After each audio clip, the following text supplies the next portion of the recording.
This happened when I was a kid. I was in the 5th grade and my friend, let's call him Ethan, invited me over to his place. He lived right by the ocean, and if you walked through the forest for half a mile, you'd reach a nice beach with a diving board. When I got to his house, we hung out, played video games, and talked. You know, typical kid stuff. Then we decided to go to the beach.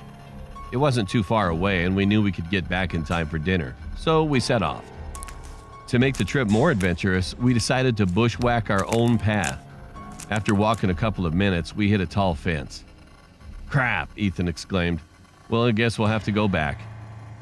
Suddenly, out of the corner of my eye, I spotted something. The fence went about 8 meters long and then stopped. My jaw dropped. There was a house. It was an old cabin with boarded-up windows. The planks were falling off, and you could see the old insulation underneath.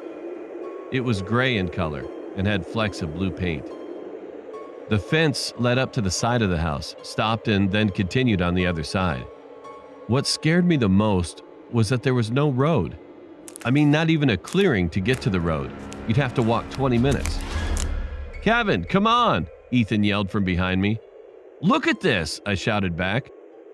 Ethan walked up to me and his jaw dropped.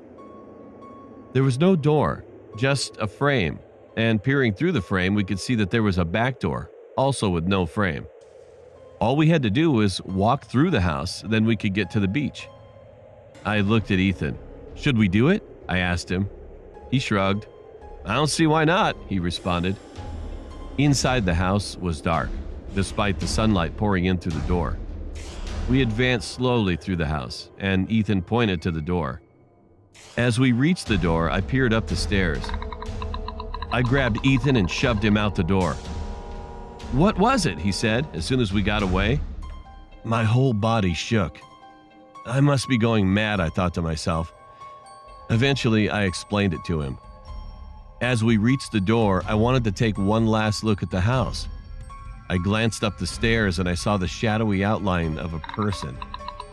All I could see were eyes staring back at me and a crooked grin.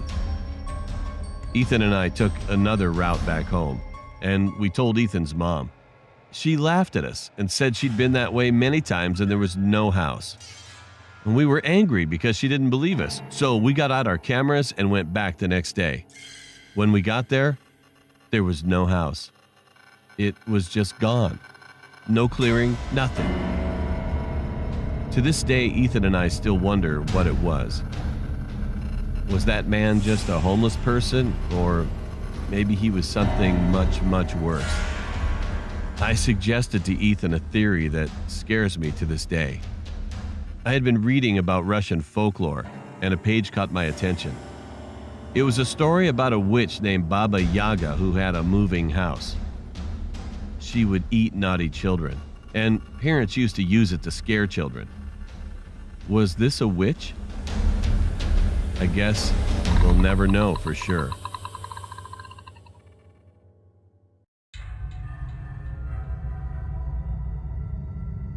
I was in my early teenage years during this time. My family and I went on vacation in a village which had a forest rumored to be haunted. There was a cemetery in the forest. It was a little far away from the village, near a lake. We weren't actually supposed to go to that forest, but my cousins thought it would be fun to play hide and seek at night. We were given some rules. We weren't allowed to take our phones or flashlights with us. As planned, we all met in front of our farmhouse at midnight. Me and my younger sister, who was 7 years old at that time, were the youngest out of everyone. So my older cousin decided to help us hide. He was 22 at that time, and he wanted to make sure we didn't get lost. After we chose who was going to be the seeker, we parted ways, trying to find the best hiding spot. My older cousin just wanted to win, so he took us to the cemetery. He said, "She'll obviously be too afraid to enter the cemetery. I think this will be a best hiding spot for us." Although my younger sister kept telling us not to go there, we shut her off, telling her she was just a kid and would make us get caught. To this day, we wish we would have listened to her. It was getting darker. It was almost 2 a.m. Then all of a sudden, the cemetery lights went out. My sister's hand tightened around my hand. My cousin was obviously scared too.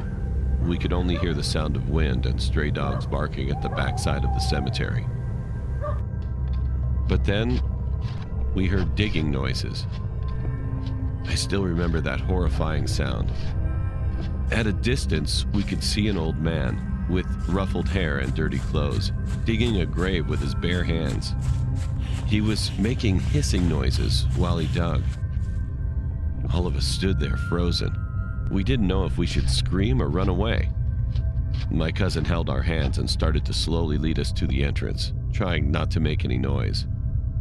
He whispered, "We have to get out of here." My sister was almost on the verge of crying. But to ruin everything, I stepped on a broken branch, making a loud noise. The stranger shot up his head toward our direction, and his lips curved in a creepy smile. "Run!" my cousin yelled, quickly picking up my sister and running away as I followed closely behind them. Thankfully, the man was weak and couldn't run any faster. He stopped at the middle of the cemetery staring at us with his hazel eyes. A few days later, we found out that the man had been caught by the police.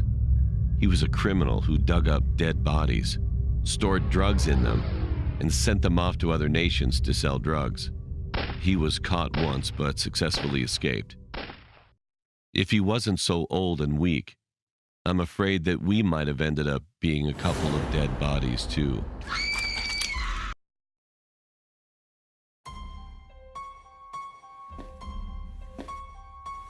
Hi, my name is Alyssa, and I'm 15.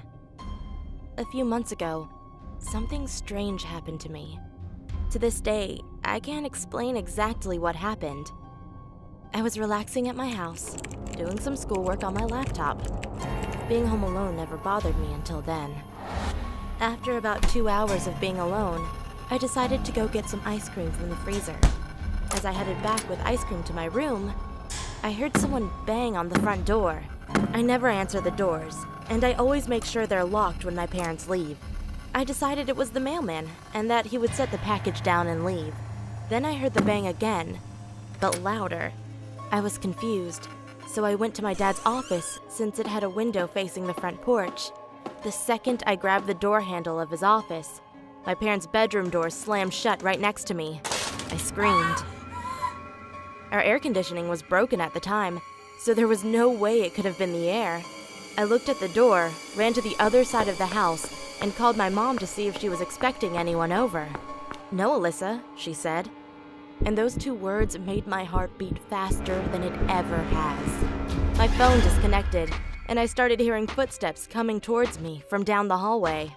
I ran and hid behind a door in our living room. I knew I'd be out of sight, since I used to hide there as a child. I called my close friend Emily, who always knew how to calm me down in crazy situations. She told me to go and lock myself in my room. As she was talking, I started to hear doors open and slam shut along with footsteps, and the voice of a little girl saying, "I'm going to find you," over and over. I started crying, and when the noise stopped, I ran to my bedroom door. When I grabbed the handle and was about to go in, I heard it again. The little girl was in my room and said, "Come here, Alyssa. I want to play. Come here." I ran to the guest bathroom and locked myself in. I started to hear knocking on the bathroom door and the voice, "Don't you want to play, Alyssa? We could have a lot of fun." I started screaming back, "Hell no, just leave me alone." She started laughing. The knocking and laughter grew louder and louder, and then it started sounding like that thing, started to walk away, still laughing and knocking. Then I couldn't hear it anymore. My grandpa came into the house yelling, "Alyssa, it's Grandpa. You can come out, you're safe." I ran as fast as I could to my grandpa. Later on, I found out that after my phone cut out on my mom, she sent my grandpa to check on me. Once I told my grandpa that a little girl had gotten into the house, we went around the house searching for her, but we never found anything. All the windows and the doors were locked. The garage was closed up tight, and nothing was broken into. I hate being home alone now, and being in my room, but I've learned to deal.